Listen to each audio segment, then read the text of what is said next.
Baik, sebelumnya bismillahirrahmanirrahim. Assalamualaikum warahmatullahi wabarakatuh. Perkenalkan, nama saya Aldi Fahru Rahmanda.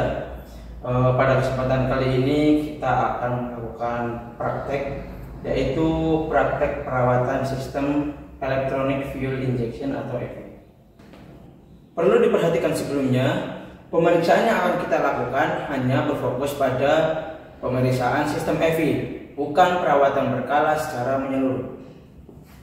Adapun beberapa alat yang harus disiapkan, diantaranya yang pertama adalah hidrometer, lalu ada kunci-kunci, ada kunci T, kunci pas ring, ada kunci ring, lalu ada lap atau majun, lalu ada mikrometer atau avometer, lalu ada scanner atau scan tools, dan ada juga gas analyzer, dan yang terakhir ada manual book serta job sheet. Pemeriksaan selanjutnya yaitu pemeriksaan gas emisi, di mana alat yang digunakan adalah gas analyzer. Nah, prosedurnya setelah kita nyalakan gas analyzer ini, kita tunggu sampai dia mengkalibrasi secara otomatis. Nanti di sini angkanya akan menjadi 0. Jadi kita tunggu dulu. Nah, sementara menunggu, kita bisa menyalakan kendaraan untuk sampai ke suhu kerja. Baik, jadi setelah gas analyzer menunjukkan angka 0, jadi nanti otomatis akan tertampil tulisan ready di sini. Nah, ini tandanya probe-nya bisa dimasukkan ke dalam exhaust atau ke dalam knalpot.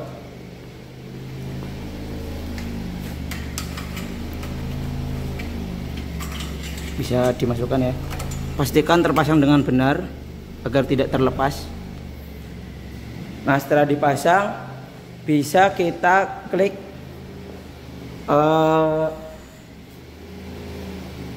enter untuk bisa membaca data. Nah, bisa kita tunggu hasilnya.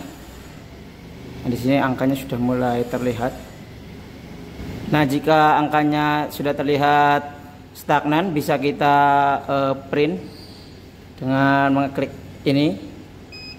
Yang pertama di hold untuk agar angkanya tidak berubah lagi. Setelah itu kita klik lagi. Di sini kita memberikan data dari mobilnya. Nah, karena ini kita simulasi saja, jadi kita angka E001 saja. Setelah itu klik print lagi.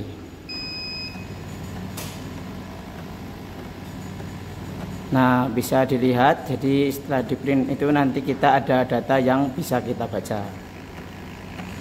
Baik, kita lanjut ke pemeriksaan yang selanjutnya, yaitu kita menggunakan scanner untuk mendiagnosis ataupun untuk memeriksa kondisi kendaraan, khususnya di sistem elektronik. Nah, yang akan kita lakukan, yang pertama itu kita nyalakan kendaraannya terlebih dahulu. Cukup dinyalakan saja, di-on-kan.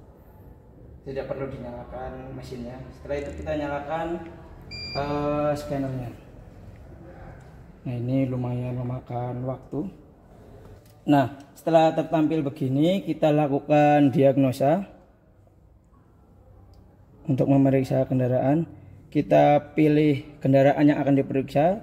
Kebetulan ini kita menggunakan Toyota Avanza. Diklik, kita klik yang manual. Nah, setelah di sini bisa dilihat, nah kita klik yang Toyota.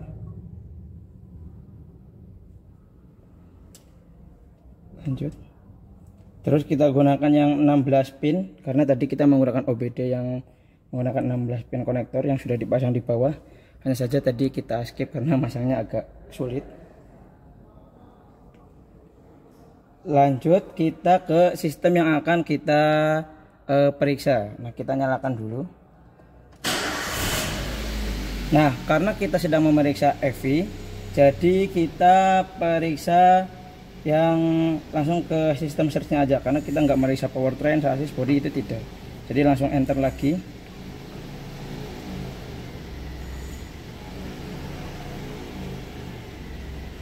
Ya, kita klik OK. Nah, kita tunggu beberapa saat agar menghubungkan antara si scanner dengan si kendaraannya. Apakah dipastikan sudah terhubung atau belum?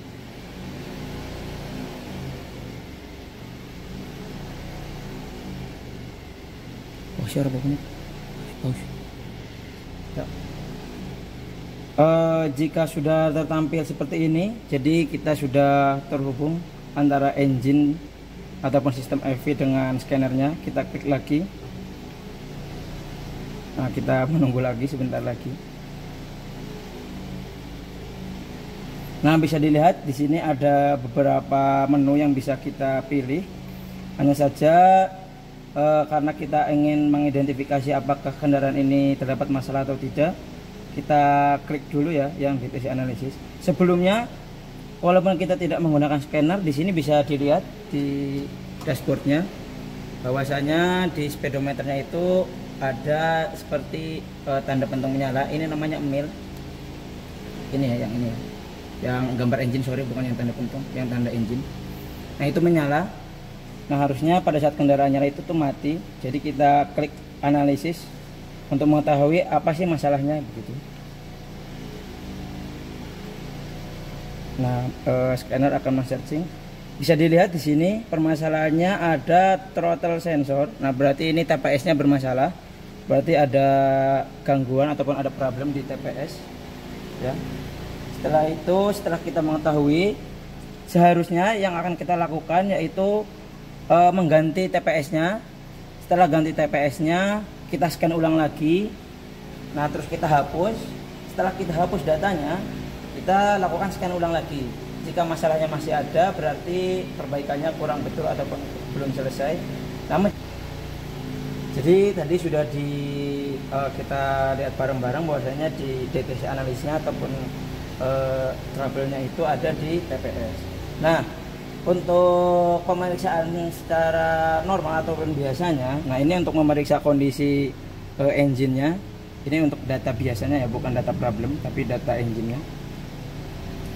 Bisa diklik di data analisis, di mana nanti scanner itu bisa menampilkan beberapa data yang kita inginkan, mulai dari suhu engine. Nah, ini bisa dilihat dari suhu temperatur airnya ini 95 derajat Celcius. Nah, ini masih di dalam kondisi normal. Nah, semua ini harus kita catat. Nah, setelah dicatat nanti kita cocokkan dengan buku manual apakah ada kondisi yang sesuai ataupun tidak sesuai dengan spesifikasi atau tidak gitu.